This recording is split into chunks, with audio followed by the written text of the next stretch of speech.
Maintenant, nous allons voir la partie banque disponible dans Sage Active version Essential.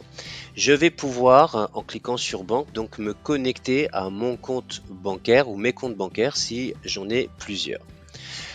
Dans l'exemple que je vais vous donner, je vais d'abord vous donner deux exemples. Premier exemple, donc je visualise les opérations de ma banque. Donc là, je suis connecté à ma banque et je visualise les opérations de la banque.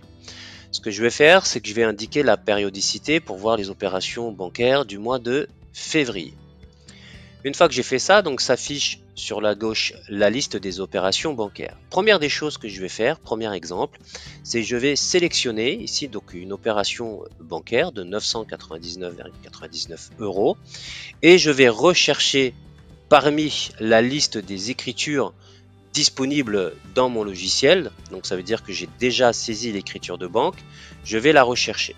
Là, il trouve mon opération bancaire, je la sélectionne et je fais confirmer la sélection. Donc là, du coup, ce qu'a fait le logiciel tout simplement, c'est qu'il a fait du rapprochement bancaire. Deuxième exemple que je vais donner, je vais sélectionner une autre opération bancaire, donc c'est également un règlement client.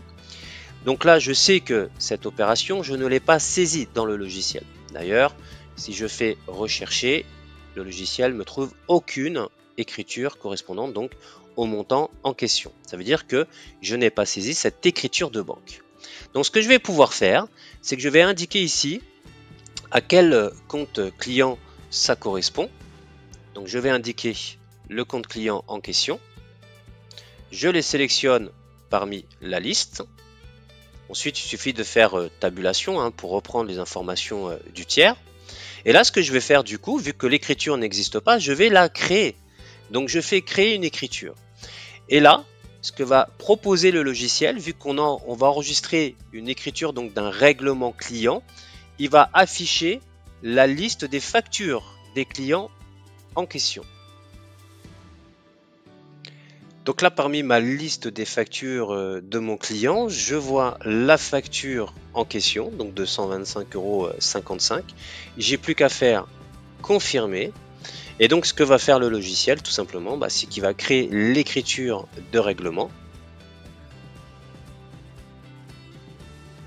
Lettrer l'écriture de règlement avec la facture du client et bien évidemment, il a fait aussi le rapprochement. Donc voilà ce qu'on peut faire avec la partie banque dans Sage Active Essential.